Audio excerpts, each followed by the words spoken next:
Sade and Tola had been inseparable since childhood.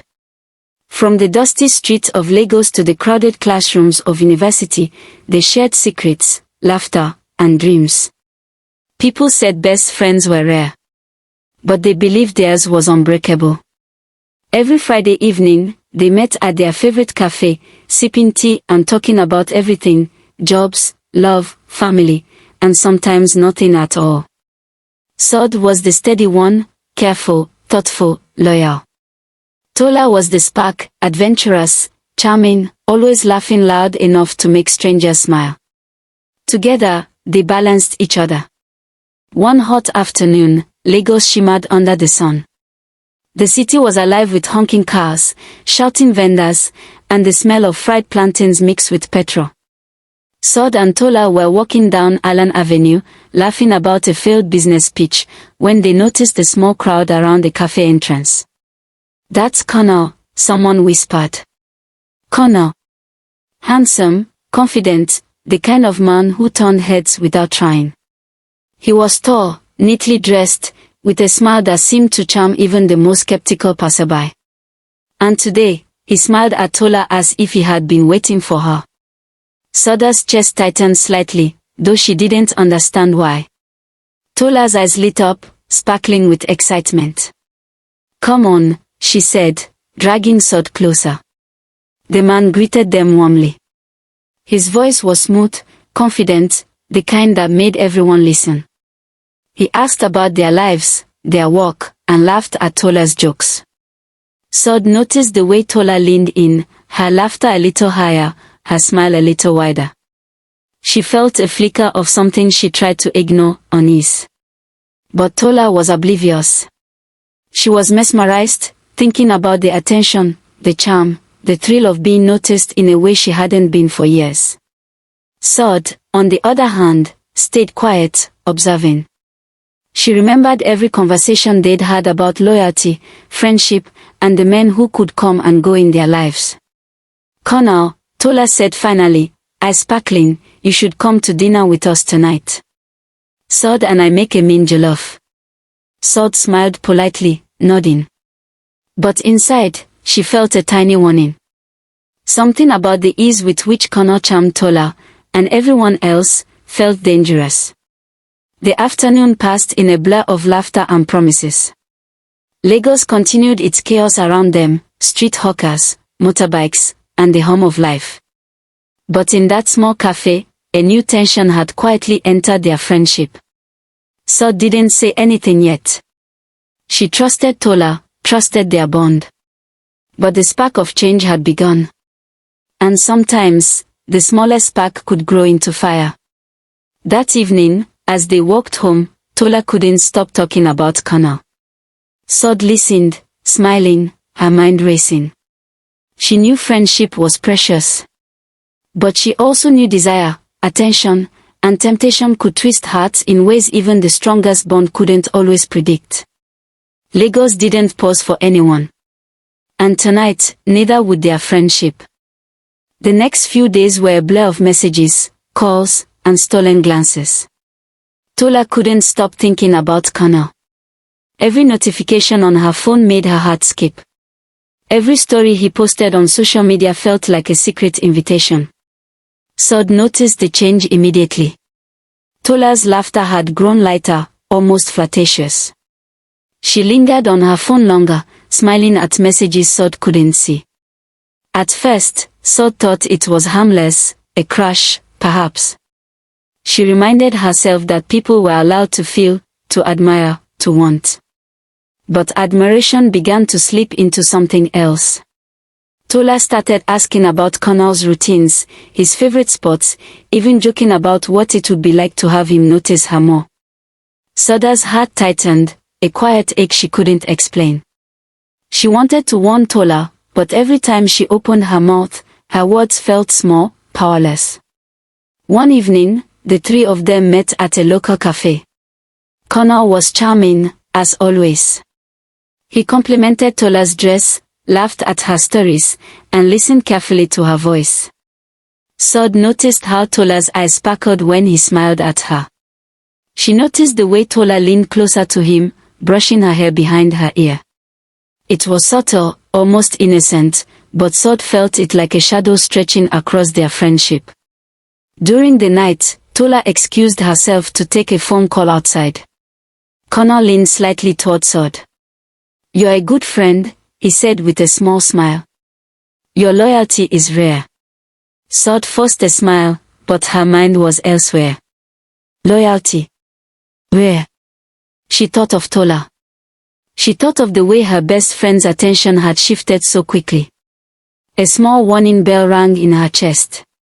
By the weekend, Tola began spending more time with Connor alone.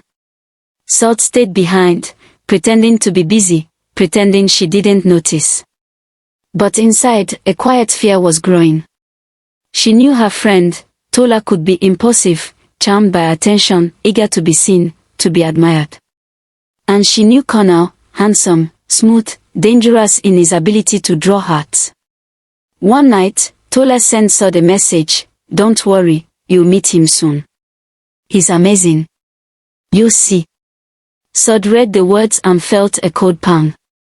Amazing. She wondered if she had already lost the Tola she had grown up with, the one who promised loyalty, who laughed at the same silly jokes, who shared secrets in whispers late at night. And somewhere, in the hum of Lagos streets, their friendship began to twist under the weight of desire, attention, and temptation. It happened quietly at first. A lingering text here, a hidden smile there. Sade noticed Tola's phone buzz more often, her eyes lighting up in ways they never had for anyone else. But she said nothing, telling herself it was harmless. After all, Tola had a right to her own feelings. Then one evening, Sade came home early from work and found Tola at the cafe with Connor. Her heart sank before she even walked inside. The laughter that had always belonged to friendship now carried something new, something intimate. Tola's hand brushed against his as she leaned closer, and Connor's smile held a secret she could not read. Sade stood frozen at the door, unseen. A mix of anger, disbelief, and hurt churned in her chest. She wanted to storm in, shout, demand answers. But she didn't. Not yet. Not while she needed to understand how far her best friend had gone. Over the next few weeks, Tola's betrayal became impossible to ignore. She stopped calling Sade in the evenings. She skipped their Friday meetings. And when Sade confronted her, Tola laughed lightly, waving her off. "You worry too much," she said. But her eyes told another story, guilt, excitement, and a hunger for something Sade didn't have. Sade felt her words shifting. The friend she trusted more than anyone was slipping through her fingers, seduced by the charm of a man who cared little about her. Connor became the center of their lives, the axis on which Tola's world spun. Sade watched silently as her friend prioritized stolen moments with him over years of loyalty and shared history.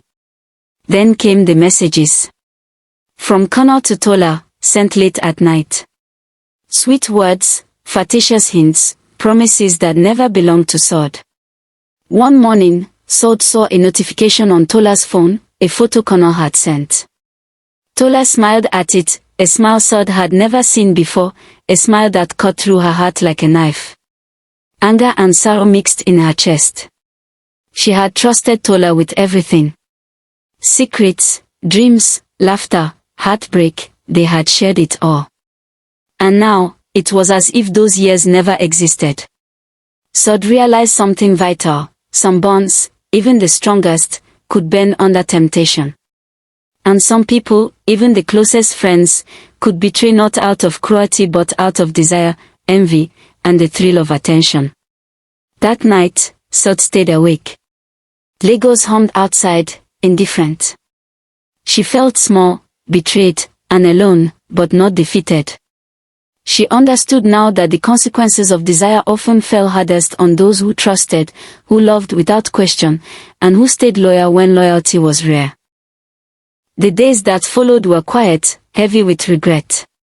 Tola's excitement with Connor began to fade as reality crept in. The thrill of secret meetings, stolen messages, and whispered laughter could not replace the depth of a true friendship. Connor, charming as he was, had no real intentions. He enjoyed attention, not loyalty. Sade, meanwhile, rebuilt her life in silence. She focused on her work, her passions, and herself. The betrayal hurt deeply, but it also awakened her. She realized that trust was sacred, and those who broke it showed their true colors sooner or later. She didn't call Tola, she didn't beg. She let time and consequence teach the lessons that words could not. Tola tried to contact Sade, messages filled with excuses, apologies, and pleas. "It's complicated," she typed. "I didn't mean for it to happen." But Sade had learned that intentions were meaningless when actions destroyed bonds. She didn't reply. She watched as Tola's relationship with Connor faltered. Without the thrill of secrecy, his charm dimmed. He grew distant, distracted by new admirers, leaving Tola with a hollow excitement and aching loneliness. And then came the confrontation.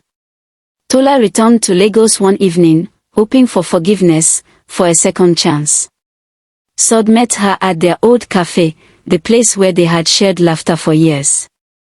Tola's eyes searched for warmth, but all Sade felt was clarity. "You broke everything," Sade said softly, yet firmly. "Not just trust, Tola. You broke the bond we built our lives on. And for what? A man who didn't care, who used you for attention." Tola's head fell, shame weighing her down. "I was foolish," she whispered. "I wanted more. I thought I could have it all." Sade shook her head.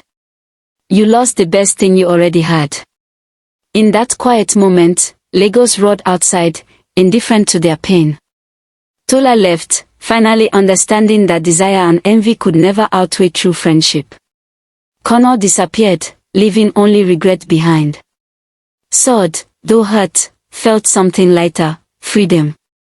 She realized that betrayal revealed not weakness in herself, but the truth about others. She laughed quietly to herself, remembering every moment of joy she had shared with Tola. Those memories would remain untouched by deceit. And she carried forward, stronger, wiser, more careful with her heart. She understood now that some people would walk away when temptation whispered, but life was too short to grieve what could not last. True friendship, trust, and loyalty were rare, and those who valued them would find peace. The moral was simple. Desire can blind the heart. Betrayal shows true character. Friendship is more precious than fleeting romance. And sometimes, losing someone reveals the strength you never knew you had. Sade walked out of the cafe, the Lagos night humming around her. She smiled, knowing that even amidst betrayal, life would go on, and she would rise above it, unbroken.